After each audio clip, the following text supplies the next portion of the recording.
Assalamualaikum warahmatullahi wabarakatuh. Saya Johan bersama Saya Yulia. Nah, sore ini kita berada dalam zona G, yaitu Zona zona kita ngobrol. ngobrol. Nah, sore ini kita beneran ada tamu sangat spesial.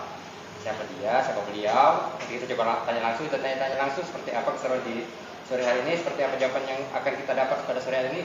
Yuk kita tanya langsung. Selamat sore. Selamat sore. Dengan Bung siapa nih? Bung Andir. Bang Andir ya, dengan Bung Andir ya. Selamat sore Mbak. Selamat sore. Ya. Bung Andir, sedikit penasaran kita. Bung Andir sendiri sebagai apa saat ini?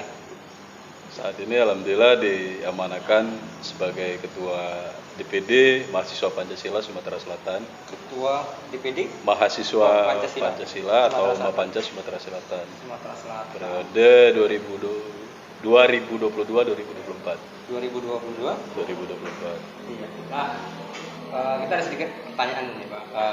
Kita panggil aja Bung ya. Bung. Biar lebih akrab ya, Bung. Ya. Biar lebih Andir. nasionalis kan, Iya. Bung. Jadi teman-teman, ini kita langsung panggil kita sapa Bung Andir, kita tanya-tanya ya, Mbak Yulia. Iya. Oke, nah Bung Andir, ini terkait permasalahan pemilu ya yang kita akan laksanakan di 2024 ya. Sedikit kita pengen tanya-tanya nih, mohon bantuan dijawabin untuk rekan-rekan kita di KSTP ya. Kira-kira di Undang-Undang Nomor 7 2017 Iya. yang mengatur tentang draft rencana undang-undang pemilu. Itu kan ada 3 bahasan ya. Yang pertama sistem pemilu, pelaksanaan, terutama di Sumatera Selatan nih. Terus ambang batas perolehan suara minimal parpol ya. Nah, Iya. bisa dijelaskan Bung Andir? Mungkin lebih ke pertama ya, Iya. sistem pemilu ini. Ya. Jadi memang masih jadi PR di Komisi 2 sampai hari ini itu kan belum ditetapkan draft RUU pemilu ini mengacu kepada Undang-Undang Nomor 7 tahun 2017 terkait pelaksanaan penyelenggaraan pemilu legislatif, pemilihan presiden dan pemilihan kepala daerah baik provinsi maupun kabupaten kota. Nah, yang perlu kita sikapi betul ini kan menjadi sebuah isu nasional terkait pelaksanaannya dulu mungkin ya. Iya. Pelaksanaan persiapan pelaksanaan ini yang saya agak urgensi di sini mengomentari itu jeda waktu. Kalau kita ikutin tahapan di hari ini di nasional itu sudah rekrutmen untuk calon komisioner penyelenggara baik Bawaslu maupun KPU. Nah, saya tidak mengomentari terkait hasil siapa nanti yang jadi komisioner, tetapi lebih kepada persoalan pelaksanaan. Saya lihat ini urgensinya itu tahun depan itu 2023 sudah masuk di tahapan penyeleksian instrumen penyelenggara pemilu baik Bawaslu maupun KPU di tingkat provinsi maupun kabupaten kota. Nah, yang jadi masalah pelantikan untuk komisioner baru itu dilakukan di Januari 2024. Pelantikan di Januari 2024. Iya. Sementara kalau kita mengacu kepada draft undang-undang RUU pemilu yang masih sampai hari ini belum disahkan ini, pemilu legislatif maupun pilpres belum ada kepastiannya tanggal berapa, tapi diagendakan di Februari. Nah, ini kan cuma jaraknya 1 bulan, Bung. Januari, Februari. Sangat dekat ya. Ini apakah sejauh mana kesiapannya? Ya kita lihat flashback lah 2019 dengan kondisi yang cukup kesiapannya lumayan, tapi banyak sekali korban ini, banyak yang meninggal karena kecapean gitu. Apalagi ya hari ini kita nggak tahu COVID ini sampai kapan, ini sangat penting. COVID ini terus bermutasi. Hari ini sudah Omikron sekarang ya. Besoknya apalagi gitu kan. Jadi ini sangat menjadi PR besar. Tapi kita sebagai bagian daripada demokrasi, tentunya sebagai kontrol sosial untuk kebijakan-kebijakan pemerintah ya terkait masalah pemilu ini ya kita support demi keberlangsungan sebuah demokrasi. Nah, itu aja sih yang saya khawatirkan, jeda waktu yang sangat sedikit dari Januari ke Februari. Mungkin ya kalau bicara instrumen persiapan apa namanya penyelenggara baik tingkat PPK maupun sampai KPPS-nya is oke dibentuk dari 2022 mungkin sampai 2023, tetapi kesiapan pada saat penyelenggara terus hasilnya seperti apa silang sengketanya itu yang menjadi kekhawatiran kami sebagai katakanlah hari ini ketua OKP di Sumsel ini. Nah, yang kedua itu bicara persoalan ambang batas parlemen. Nah, ambang batas parlemen atau parliamentary threshold ini. Nah, hari ini kan tetap mengacu kepada Undang-Undang Nomor 7 Tahun 2017, PT ini kan 4%. Nah, 4%, tapi yang jadi PR hari ini kan banyak nih muncul nih partai-partai baru, Bung. Ada partai B, partai A, partai B dan sebagainya lah kan. Nah, tentunya kalau kita lihat sebelum ini kemarin tuh sempat ada wacana PT ini kan mau dinaikkan di 7%. Nah, artinya kalau saya pun melihat tetap ini menguntungkan partai-partai besar. Ya. Artinya ya saya bukan pesimis dengan partai-partai baru gitu kan, tapi sangat 4% ini aja udah lumayan berat, apalagi kalau misalkan jadi nih wacana 7% itu. Tapi nah yang jadi soal saya sepakat nih yang dilakukan kemarin itu ada argumentasi pendapat yang diutarakan dari Partai Demokrat bahwasanya bagaimana kalau misalkan PT untuk Pilpres ini dijadikan 0%, artinya kesempatan bagi tokoh-tokoh baru ataupun calon-calon pemimpin baru, mereka lebih bersemangat untuk berkompetisi, baik untuk berkompetisi dalam hal pencalonan sebagai presiden. Artinya keterbukaan demokrasi lebih terbuka.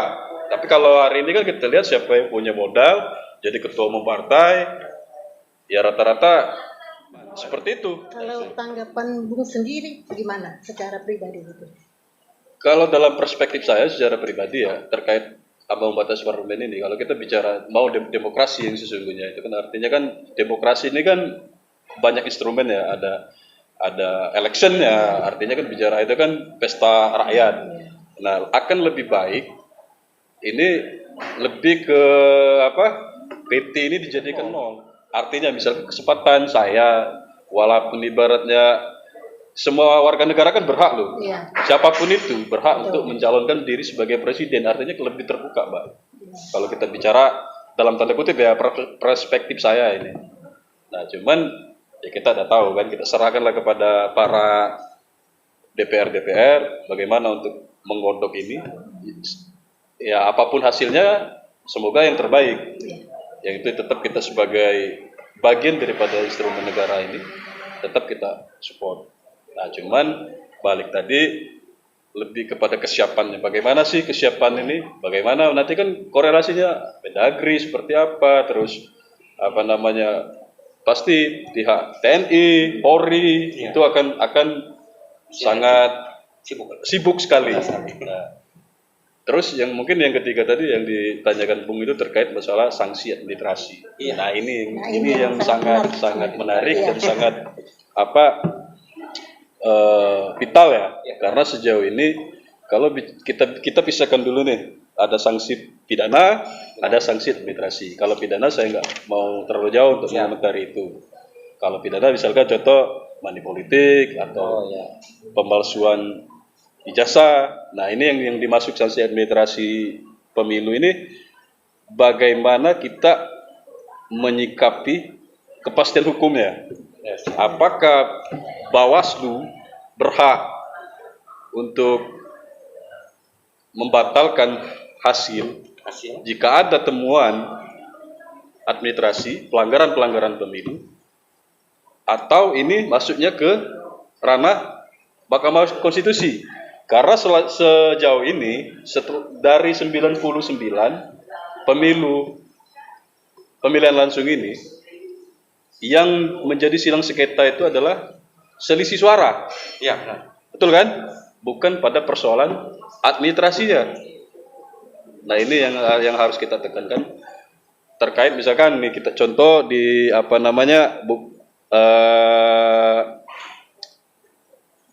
ada di undang-undang, di dalam Undang-Undang Nomor 7 Tahun 2017 itu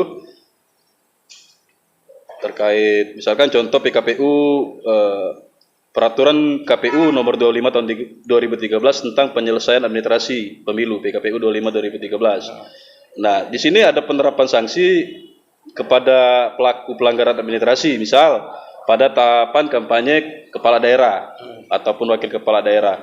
Nah, yang menjadi pedoman-pedoman tersebut itu belum konkret, masih abstrak sampai hari ini. Maksudnya itu pelaksanaan hukum dengan bunyinya sehingga kita untuk memastikan kepastian hukum itu belum tepat dan mengaktualisasi juga di lapangan belum berjalan dengan semestinya.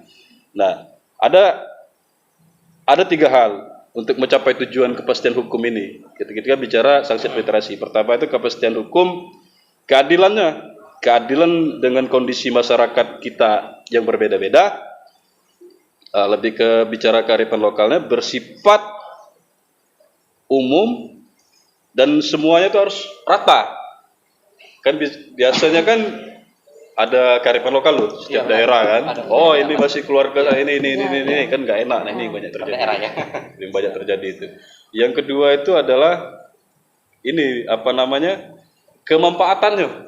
Manfaatannya maksudnya di sini itu ditegakkannya atau dilaksanakannya hukum itu berharap mendapat manfaatnya. Manfaat yang dirasakan masyarakat tuh misalnya rasa aman akan hidupnya. Ya. Nah, kebanyakan kan ngapa ada manfaat ini? Kebanyakan misalkan masyarakat yang nggak tahu. Tapi mereka itu dilibatkan, contoh pemilu 2019 kemarin yang dari Papua, yang sebagai saksi, itu kan nggak tahu apa-apa, tapi dibayar. Yang dijelaskan pun di MK juga fakta hukumnya nggak sesuai. Nah, ini yang sangat disayangkan juga hal-hal seperti ini, Bung. Nah, yang ketiga itu lebih kepada bagaimana kepastian. Jadi bukan bicara justice ya, kita bukan bicara keadilan, tapi ini bicara kepastian hukum. Itu kira-kira. Nah, jadi kalau menurut Bang Andir ya, Bawaslu itu berhak nggak membatalkan? Berhak ya. Berhak. Selama ini berhak ya. Contoh misalkan yang terbaru itu di pemilu kada pemilihan kepala daerah di Ogan Ilir. Itu rekomendasi Bawaslu membatalkan salah satu pasangan calon. Iya. Tapi setelah mereka mengajukan ke TUN itu tetap disahkan sebagai pasangan calon bupati dan wakil bupati. Artinya juga kita juga kan melihat sejauh mana pelanggaran literasinya. Nah, itu ini juga ya memang belum masih tadi saya bilang di awal tadi Mas, belum itu masih abstrak barang ini kan, belum ada sebuah kepastian yang nyata. Nah, inilah yang menjadi PR kita bersama sebagai organisasi kepemudaan dan mungkin juga para praktisi demokrasi hari ini mestinya mendorong pendapat-pendapat untuk direkomendasikan kepada DPR untuk dibahas di DPR bagaimana mencari sebuah kepastian hukum terkait pelanggaran administrasi pada saat pemilu. Itu kalau pidana ya udah jelas kan, kalau kita bicara hukum pidana saya nggak mengomentari pada persoalan pidana. Begitu, Bung. Masalah yang jeda waktu mepet tadi itu nih, kira-kira KPU itu gimana? Kenapa KPU? Apakah memang dia benar-benar siap? Kalau pendapat KPU, Mbak, mungkin bukan ranah saya untuk mengomentari itu ya. Karena nanti mungkin Mbak bisa undang komisioner KPU lah ya, walaupun ibaratnya komisioner KPU di tingkat kabupaten ataupun misal tingkat provinsi, tapi mereka berhak untuk menjawab itu. Tapi kalau pendapat saya secara pribadi, saya agak pesimis. Pesimis saya itu terkait misalkan bagaimana distribusi logistik pemilu, bagaimana kesiapan instrumen pemilu, baik dari penyelenggara, terus tahapan-tahapan kampanye seperti apa. Barang ini kan cuma sebulan nih. Dilantik Januari, ya untuk kabupaten kota ya, maupun provinsi. Pemilu Februari. Nah, itu yang menjadi PR. Kalau saya nih secara pribadi saya agak pesimis. Terus catatan untuk Mapancas nih, apa kira-kira dalam menghadapi pemilu? Kalau kalau kita sendiri dari organisasi Mapancas ya, mungkin lebih kepada persoalan misalkan kita mengkritik tapi kita ngasih solusi juga untuk membangun, artinya untuk demi kemaslahatan, demi kepentingan bersama, ya apapun itu kita tetap support, terkecuali memang nggak sesuai dengan undang-undang, nggak sesuai, ada penyimpangan-penyimpangan, tentu kita akan menjadikannya sebuah kritikan dan perlu kita bahas baik di internal kita maupun dengan sinergitas dengan instrumen-instrumen praktisi, partai politik dan OKP-OKP yang lain gitu Mbak Yu. Iya. Kira sanksi-sanksi yang terkait pemilu tadi masih ada lagi nggak? Kalau administrasi seperti itu. Jadi kita berharap, kita masih optimis karena barang ini belum disahkan. Semoga ada jalan keluar, ada kepastian hukum yang nyata, aktualisasi yang benar, sehingga demokrasi yang kita harapkan hari ini betul-betul sebuah demokrasi yang baik, demokrasi yang betul-betul yang menjadi cita-cita para founding father negara ini. Saya tetap masih optimis. Nah, cuman agak pesimis tadi soal mepetnya waktu gitu ya. Sangat singkat, tapi ya mudah-mudahan lah apapun keputusan kita sebagai rakyat, sebagai warga negara tetap kita ngikutin itu dengan catatan-catatan tentunya begitu. Barangkali ada yang mau disampaikan buat sahabat pemirsa kita. Ya, buat teman-teman, sahabat-sahabat Kilas Sumsel TV, mohon support, mohon dukungannya supaya media kita ini semakin dikenal, semakin mewarnai, semakin berkibar. Tetap semangat, salam sukses. Pancasila abadi. Oke, terima kasih sahabat Kilas Sumsel TV. Sore ini sudah bersama Bung Adin ya, selaku Ketua Mapancas Sumatera Selatan, dan juga bersama Mbak Imuli. Nah teman-teman sahabat Kilas Sumsel TV, kita akhiri podcast kita pada hari ini. Salam hormat kami buat semua sahabat. Selamat sore. Tetap semangat.